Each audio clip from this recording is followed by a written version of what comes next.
Les amis, bonjour et bienvenue dans ce nouveau court épisode du Français by Alex dans lequel je vais vous proposer les différents noms de médecins avec leur spécialité. Vous le savez, certains d'entre vous en tout cas, je propose des discussions. Venez discuter avec moi sur Skype ou sur Zoom. Lors de ces discussions, j'ai remarqué dernièrement que beaucoup d'entre vous faisaient la faute ou en tout cas ne savaient pas comment qualifier un médecin selon sa spécialité. Alors on peut dire évidemment, je dois consulter le médecin pour les oreilles, je dois consulter le médecin pour les yeux. Quand vous parlez avec vos amis francophones, eh bien maintenant vous n'avez plus d'excuses, vous saurez comment appeler tel ou tel médecin en fonction de sa spécialité. C'est parti. Le médecin généraliste.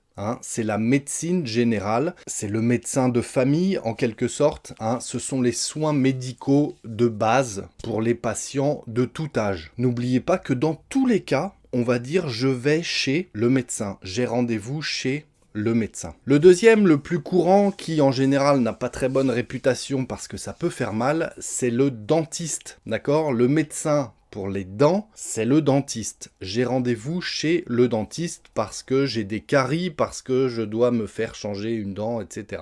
Le dentiste. Le médecin pour la peau, par exemple, quand on a des problèmes de peau, des allergies, des choses comme ça, c'est le dermatologue. La dermatologie, c'est la médecine de la peau. Le dermatologue, ce sont les soins médicaux pour les problèmes de peau, de cheveux et d'ongles, d'ailleurs. D'accord ? C'est le dermatologue. Pour les problèmes d'yeux, pour les problèmes de vue, c'est l'ophtalmologie, c'est l'ophtalmologiste. Et on dit plus couramment l'ophtalmo.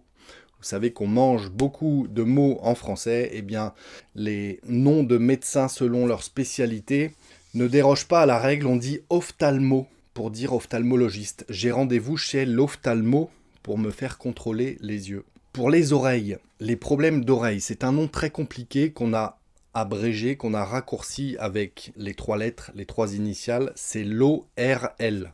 ORL. Le nom de cette spécialité, c'est l'otorhinolaryngologie.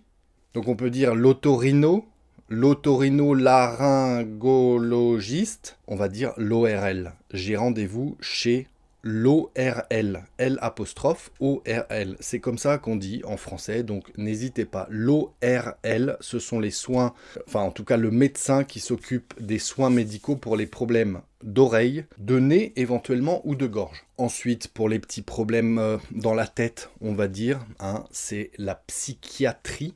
Alors attention, P-S-Y, on prononce psy, c'est pas facile, et le CH, on le prononce que. Psychiatrie. Ça, c'est le nom de la médecine, les soins médicaux pour les troubles mentaux et émotionnels. Le médecin, c'est le psychiatre. J'ai rendez-vous chez le psychiatre. C'est quand on a des troubles mentaux. Le psychiatre, on peut dire le psy. Donc, psychiatre, c'est le médecin, le psy, d'accord, qui s'occupe des troubles mentaux. Les problèmes de cœur, au sens propre, si vous avez des problèmes cardiaques, la médecine, la spécialité, c'est la cardiologie. Le médecin, c'est le cardiologue. Soins médicaux pour les problèmes cardiaques, ou on dit cardiovasculaires. J'ai rendez-vous chez le cardio, on peut dire ça, le cardiologue, pour les problèmes de cœur. Pour les femmes, pour l'appareil reproducteur féminin, on va dire ça comme ça, c'est le gynécologue. La gynécologie, c'est cette spécialité. Le médecin, c'est le gynécologue.